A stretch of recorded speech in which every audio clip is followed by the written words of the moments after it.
الحمد لله رب العالمين والعاقبة للمتقين والصلاة والسلام على أشرف الأنبياء والمرسلين أما بعد. احباب گرامی، گفتگو کا عنوان رسول اللہ صلی اللہ علیہ وسلم کا ادب وہ چل رہا تھا. میں نے اس ضمن میں حضرات خلفائے راشدین رضوان اللہ علیہم اجمعین کی ایک مثال بھی آپ کے سامنے ذکر کی تھی. اب مجموعی طور پر حضرات صحابہ رضوان اللہ علیہم اجمعین کا رسول اللہ صلی اللہ علیہ وسلم کے ساتھ کس طرح ادب کا معاملہ تھا، وہ صلح حدیبیہ کے موقع پر جب قریش مکہ نے حضرت عروہ بن مسعود رضی اللہ تعالی عنہ کو بھیجا ہے اپنا قاصد اور نمائندہ بنا کر، ان کی زبانی سنیے. عروہ بن مسعود رضی اللہ تعالی عنہ بیان کرتے ہیں کہ جب میں رسول اللہ صلی اللہ علیہ وسلم سے ملاقات کرنے کے لیے پہنچا تو میں نے جو منظر دیکھا، میں نے دنیا کے بڑے بڑے بادشاہ دیکھے تھے. جیسی تعظیم، جیسا ادب حضرات صحابہ کو رسول اللہ صلی اللہ علیہ وسلم کا کرتے پایا، دنیا میں کسی بادشاہ کا ایسا منظر نہیں دیکھا.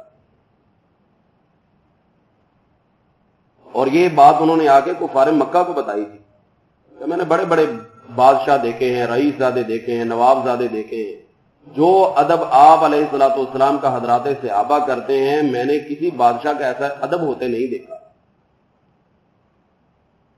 کیا ادب دیکھا؟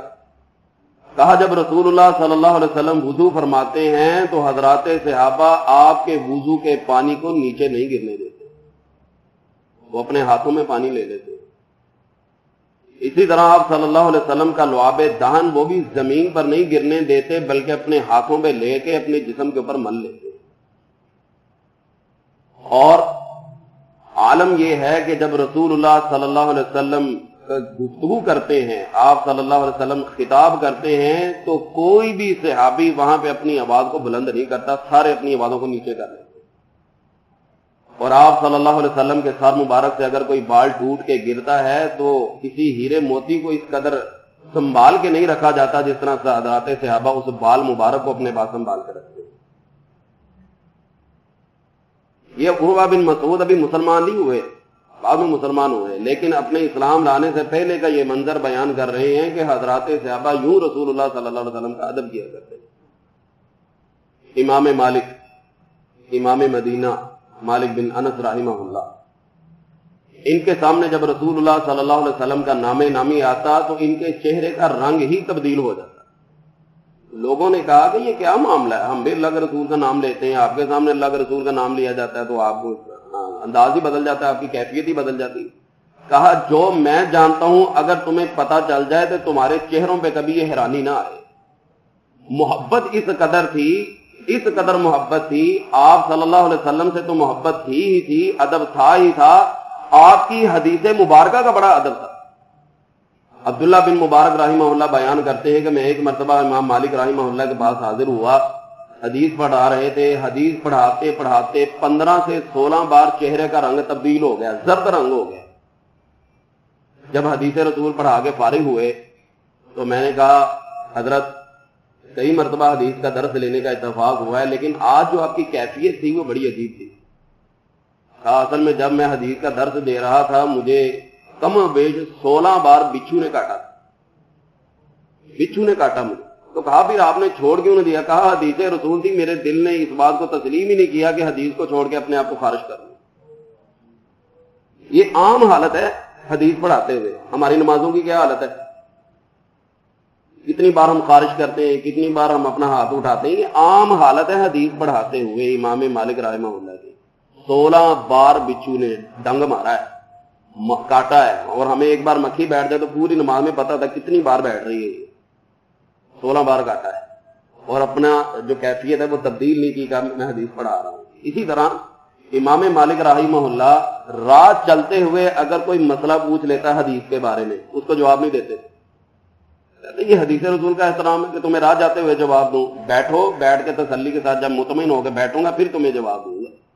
اور امام احمد بن حنبل رحمہ اللہ جب مدینہ طیبہ کی سرزمین شروع ہو جاتی تو اپنے جوتے ہی اتار دیتے تھے کہ جہاں پہ نبی علیہ الصلوۃ والسلام کے پاؤں مبارک لگے ہیں وہاں پہ احمد کی کہیں جوتی نہ لگ جائے۔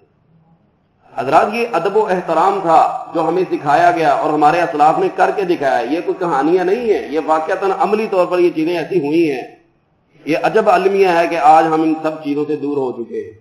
اور یہاں پر بھی میں خلاصہ طور پر یہ عرض کروں، جس طرح میں نے پچھلی بات پہ اللہ کے آداب کے حوالے سے گفتگو کی تھی، رسول اللہ صلی اللہ علیہ وسلم کا سب سے بڑا ادب یہ ہے کہ آپ کی تعلیمات کے اوپر عمل کیا جائے۔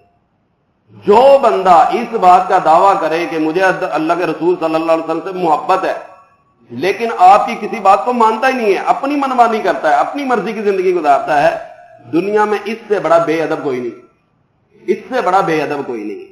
اللہ سبحانہ و تعالیٰ فرماتے ہیں قل ان کنتم تحبون اللہ فاتبعونی یحببکم اللہ ویغفر لکم ذنوبکم واللہ غفور رحیم۔ اے نبی علیہ الصلوۃ والسلام ان کو کہہ دیجئے اگر تم چاہتے ہو کہ اللہ تم سے محبت کرے تو میں محمد صلی اللہ علیہ وسلم کی پیروی کرو، اتباع کرو، اللہ بھی تم سے محبت کرے گا۔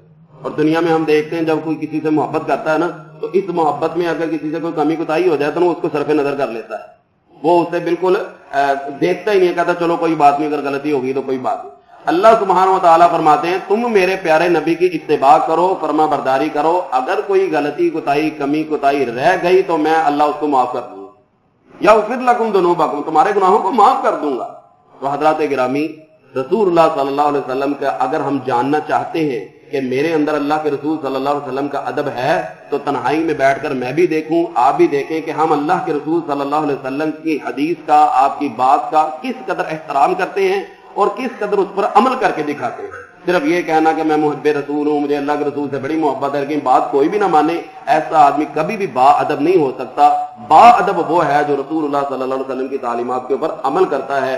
اللہ سبحانہ و تعالیٰ کہنے والے کو بھی سننے والوں کو بھی عمل کرنے کی توفیق عطا فرمائے۔ وما علیہ الا البلاغ۔